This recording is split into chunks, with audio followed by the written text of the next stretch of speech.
It's the full moon in Scorpio coming up on Monday, May 12th.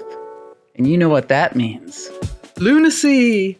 Often at the full moon, we react and then act on our emotions, our feelings, because they're really highlighted at the full moon. You can ask any ED nurse if she's noticed what happens at the full moon. She'll back me up on that. I'm going to show you how to work with this energy by diagramming it, and then we can just follow the instructions. Ready? Let's check it out. The full moon energy lasts at least 2 weeks until the next new moon.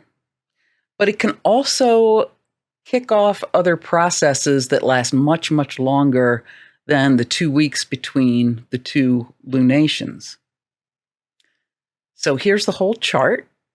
And as you can see, it's too overwhelming to really even talk about. So I'm going to show you how all the parts fit together. First off, we've got a mystic rectangle. That's a pattern that mixes ease with tension. The blue lines represent flowing energy, and the red lines show conflict or tension. But don't let that fool you, because it's not a moral judgment like trine good, square bad, opposition bad. It's really not like that at all. The trine with the blue lines and the triangles and like what looks like an asterisk, that's a sextile, and the triangle is a trine. And that shows us energy that flows really easy. It's almost effortless. But the shadow side of that flowing energy deal is that we can ignore problems with the idea that they'll just magically go away on their own. Like COVID, right? The easiest thing to do, and that's what we kind of feel like doing when there's a trine happening, is to do nothing. And that's usually what happens with a trine, nothing. So all that flowing energy that sounds really great, and if you're new to astrology, you might think, wow, that's really happening, but it's kind of meh. So as we can see here, the sun trine with that blue line in the triangle, it's trine the south node. And the south node looks like a full cup. It's the past, and that is in Virgo. Easiest thing to do is to let the past dictate the future. Throw up our hands and say, oh, well, it's not even worth trying. We haven't solved this before, so why would it be any different today? Sextile can also, that's the asterisk looking thing, can have us not feeling motivated to act on it, but the sextile is really kind of more powerful in a way, because when we put the effort in, we've got the wind in our sails and things kind of fall into place. But we've got to put the effort in. So the recipe for lasting change is to make an effort no matter how we feel. We have to see what the moon shows us, what our emotions say, and then we can let the sun lead us. So we have to start with our emotions and then follow it up with action. And that's because like the moon is lit up with the sun. So that's at this time, we really do have to follow what our emotions say, but not in a willy-nilly kind of way. The nodes of the moon are the past and the future, like the known and the unknown. So the north node is the unknown, but it's our desires that we're moving towards. And that looks like an upside down cup that needs to be filled up. The south node is what we have, and the north node is what we desire. And these are the kind of choices we make all day, every day. Do we keep doing things the same way, or do we take a new road? And with trines and sextiles, we're not feeling driven to really do anything. It's the oppositions, the squares, the conjunctions that do that. Those are the ones that give us the divine dissatisfaction to light a fire under our asses. So what's the best way to use this energy? I think I've said it already. We have to see what our feelings are. They're lit up by the sun in the middle of the night on the moon. So we have to look at what we are happy about, look at what we're not happy about, and instead of getting mad about what we're not happy about, we get even by taking action. and going to the other side of this rectangle and tapping into the energy of the sun. The Scorpio moon wants to get to the bottom of everything, and the catch there is that we have to look. That's the thing. Like, we're so often afraid of what we're going to see if we look, and we got to do the work. We've got to look anyway. We're going to be supported if we look now. So the sun, representing our actions in Taurus, indicates that we need to own the playing field. We need to see what our values are, our resources, and what we value about them. This is a Venus-ruled sign, Taurus is. So Venus is our values and what we value. It's our home, it's our resources, and it also depends on where this falls in your chart. And that's where you're going to be feeling this energy of kind of possessiveness and need to defend your turf kind of building. Are you feeling that in your life somewhere? This Scorpio-Taurus opposition back and forth? If you are, let me know in the comments. I'd love to hear what your take is. But no matter where this is in your chart, we have to go back and look at what was in the past so we can let that go or build on it. If it's something we need to let go, it's not going to go away by itself. Hello, trauma survivors. Time to get cracking. Yeah, look at the stuff. Look at it and get it out there so we can, again, work towards something. Work towards not just healing that, but what do we imagine will replace that? What's going to be better?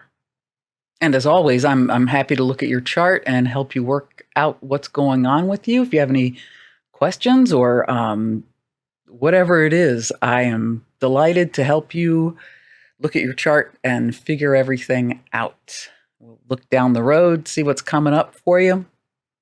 Yeah, I'd love to meet you. I'd be honored to look at your chart with you. Michellecraft.love is the website. So next up in this full moon chart, we have Jupiter square the nodes. Now, yeah, I've been talking about the nodes already because they're part of that rectangle, mystic rectangle. But with Jupiter, they're squaring the nodes. That is a gateway for evolution. And in this case, the resolution node for our revolution is the North Node. That's the one in Pisces.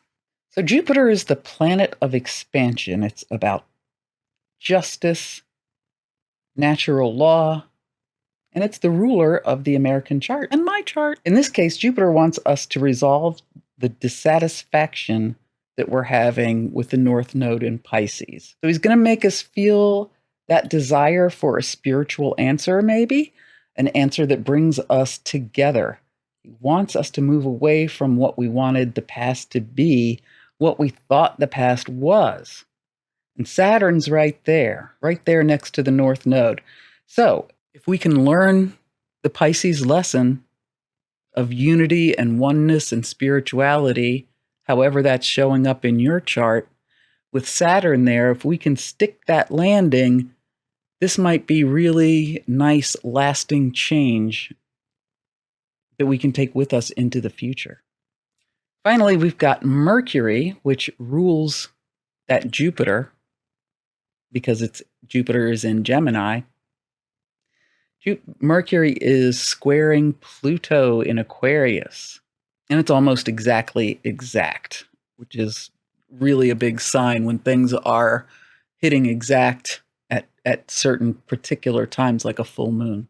We are being asked to transform our beliefs for our own security in Taurus. We're being asked to align more closely with our actual values. We're back to values again in Venus and Taurus. On the world stage, this might be the moneyed elites realizing what side their bread is actually buttered on. and that they can't get any more money if people don't have any money to give them. We, the people, are the goose that lays the golden egg, and we're being killed right now. So maybe they're going to, yeah, right. Yeah, sure. Yeah, they're going to realize that. Or the other way this can go is we geese see each other and support each other and see more of our commonalities and stop focusing on the differences. And maybe we can realize who's been driving this focus on the differences and how that doesn't help us. We've got to shake off the shame that they use to make us hate each other. But it's not going to be any different until we know what we want. And that is on the macro level and back to the personal. Nothing can change until we know where it is we're trying to go. What is it that we want instead? I feel like I keep beating that drum, but it's really important to know right now, what's the goal? Where are we going? Not just, I don't want to be here. We've got to stop blaming ourselves and other people, like finding who's at fault in our personal lives. It's more important for us to take responsibility for where we are and move forward and stop focusing on rubbing somebody else's nose in the poop. Maybe they did cause it. It's water under the bridge now, honey. What are you going to do? And then there's Venus.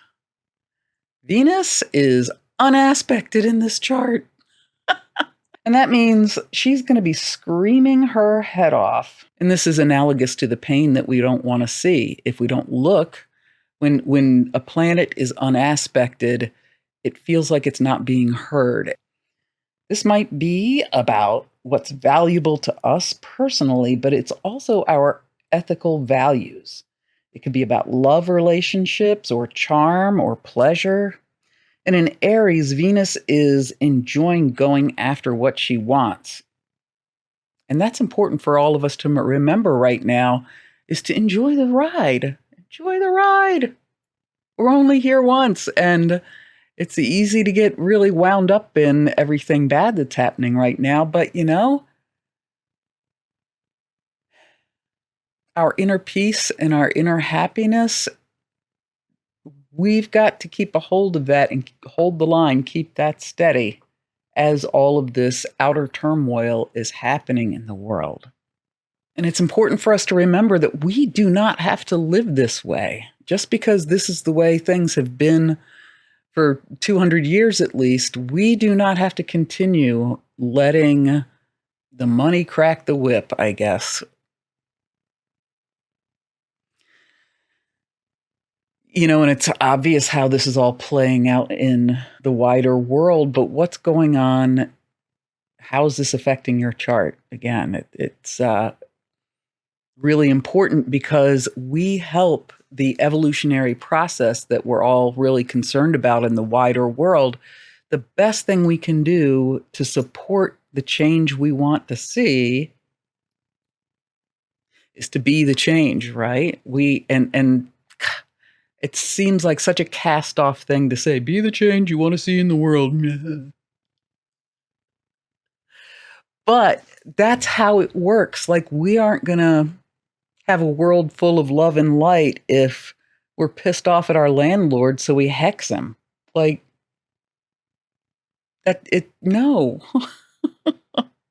We've got to work with each other. And if, your landlord's being unreasonable, there are other ways to deal with him than passive-aggressive anger and so forth. And maybe they are being unfair.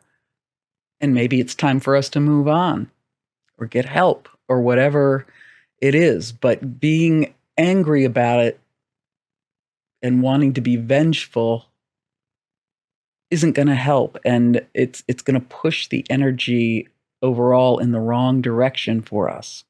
That's why we're not there yet, right? We don't get to have a harmonious, loving world by being passive aggressive and hexing people when they wrong us. Like, see how that's contradictory? We can't want to have a clean bathroom and then track our muddy shoes in there. We can't, you know what I mean? Like, yeah, we can clean up afterwards, but we're defeating ourselves. We're defeating what we want, what we think that we want, by not doing the work to change into the thing that we want. Whatever it is, don't be afraid to look. And then use the sun, our ability to do something, as opposed to our ability to feel something. So we got to feel our feelings and then decide what we want to do about it. That's the energy of this full moon. If you would like to see a political discussion about this energy and go more into depth about how it is hitting the USA chart or Donald Trump's chart, you can click on this video somewhere. I've got another video that's all about that. So until next time, remember that I love you and the universe loves you more. Like, subscribe, like. Bye.